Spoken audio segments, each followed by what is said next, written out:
to get used to if you don't know what I'm going through. Here, let me show you. Hey, you. It's a bit of an issue. 식탐이라는 주제를 가지고 책을 썼지만 음식을 혼자 탐구하자 이런 얘기가 아니고요. 나도 음식을 탐구하고 또 다른 사람들도 음식을 탐구해가지고 그 음식을 가지고 탐구한 이야기들을 같이 좀 음식 나눠 먹듯이 음식에 대한 지식도 서로 좀 즐겁게 나누자.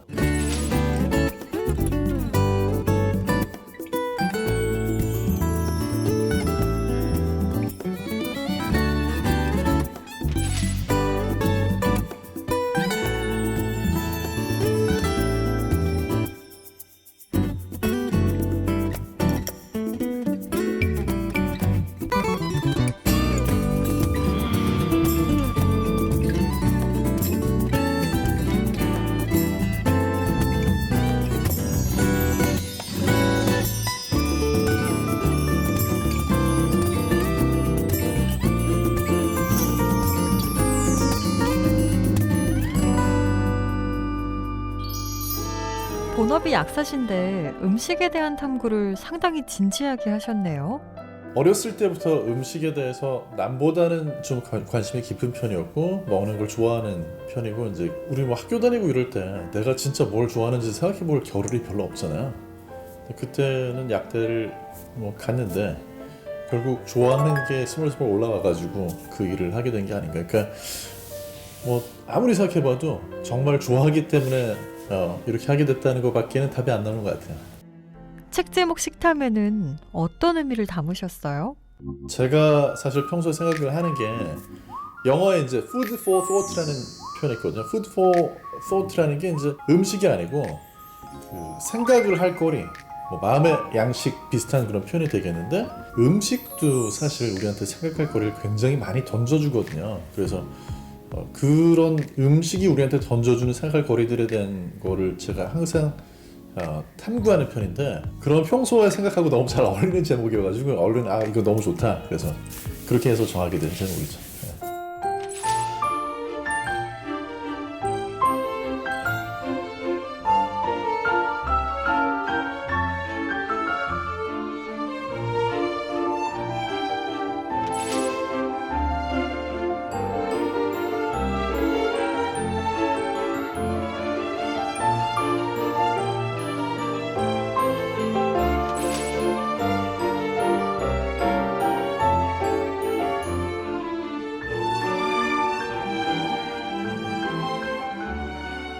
책의 첫 장이 설탕으로 시작해요.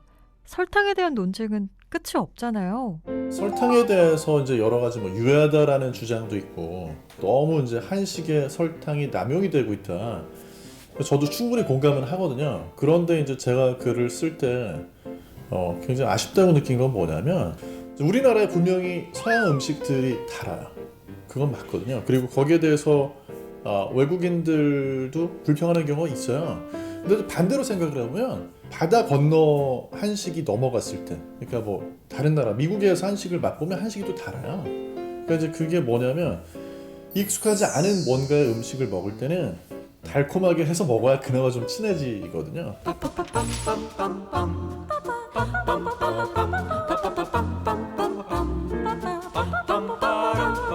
Wenn am Sonntagabend ihr auf Musik spielt, jedes kleine Mädel die Liebe gleich fühlt. 어떤 문화권에서 어떻게 설탕을 사용하는가에 있어서 재미있는 어떤 현상이나 특이한 것들을 우리가 봐야지 설탕 독이야! 라고 생각을 하고 그런 건 이제 뭐 음식에는 들어가면 안 돼! 이런 식으로 취급을 하기 시작을 하면 제대로 어떤 현상을 바라볼 수가 없는 거죠. 그래서 거기에 대해서 조금 더 대중이 느긋하게 즐기면서 바라볼 수 있으면 좋겠다. 이제 그런 생각을 많이 합니다. 기름 소비의 증가를 현대 식습관의 문제로 꼽으셨던데요. 어느 나라 조리법을 봐도 지금처럼 뭔가를 튀겨가지고 먹는 게 그렇게 빈도가 잦아진 경우는 없거든요. 예전에는 예를 들면 호떡 같은 경우에도 기름에 지지거나 튀기는 그런 스타일이 아니고 다 구워 먹는 스타일들이 많았죠.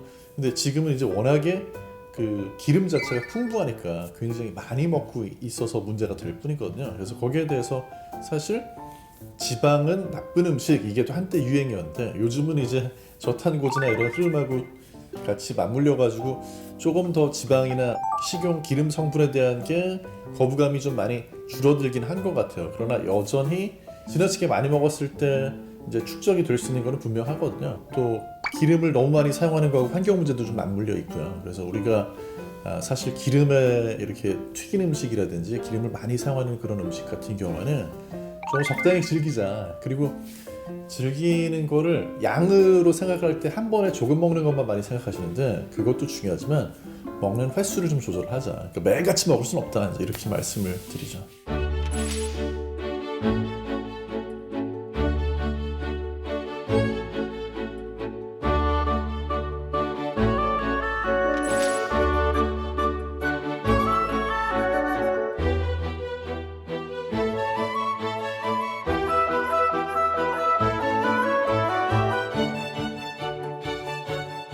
탄산수가 한때 대단한 유행이었잖아요. 우리가 탄산수에 열광하는 이유가 있다면서요? 탄산수 자체가 그 시원한 느낌을 주는 거에 대해서 과학자들이 많이 연구를 하고 있고 예전에는 이제 그걸 통각으로 많이 설명을 했었거든요. 진짜 아프진 않은데 살짝 고통을 자극을 해가지고 롤러코스터를 탈 때처럼 그런 재미를 준다. 그런 게 있었고 또 하나는 이제 그 시원한 느낌을 주는 게 탄산이 내놓는 화학 성분, 이제 수소이온 뭐 이런 것 때문에 또 그런 자극이 된다라는 이야기가 있고 한데 재미있는 자극이 있으니까 그런 것 때문에 우리가 더 약간 중독성 있다고 그러잖아요. 그러니까 그런 잔재미 때문에 더 많이 끌리는 것 같아요. 네, 다만 이제 주의사항은 배가 너무너무 많이 부른 상태에서 탄산수라든지 아니면 뱃속에서 가스를 만들어내는 그런 성분을 너무 많이 먹게 되면 소화에 오히려 안 좋을 수도 있다 하는 것도 기억해 두셔야 될 것 같아요. 퀴노아 열풍 이면의 이야기는 생각할 거리를 던져주던데요.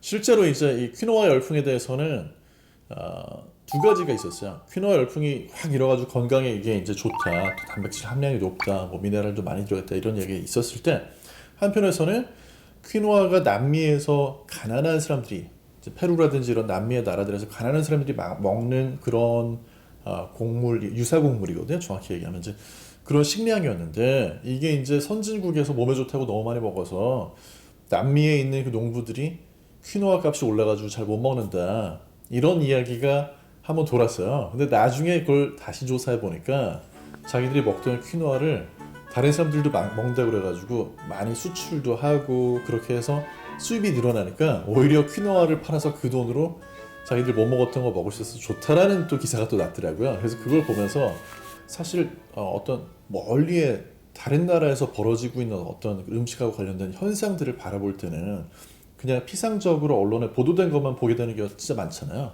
그런데 그게 우리가 생각하는 것만큼 진실은 아닐 수도 있겠구나. 그래서 어떤 그런 사실에 대해서 조금 더 깊이 들여다봐야 되고 여러 사람이 하는 얘기를 다 들어봐야 그래야 진짜 제대로 거기에 대해서 알 수 있을 거다. 그렇지 않으면 어떤 단편적인 지식을 가지고 그냥 선악을 가리는 이런 얘기를 하게 되기가 참 쉽다. 이런 느낌이 참 많이 들죠.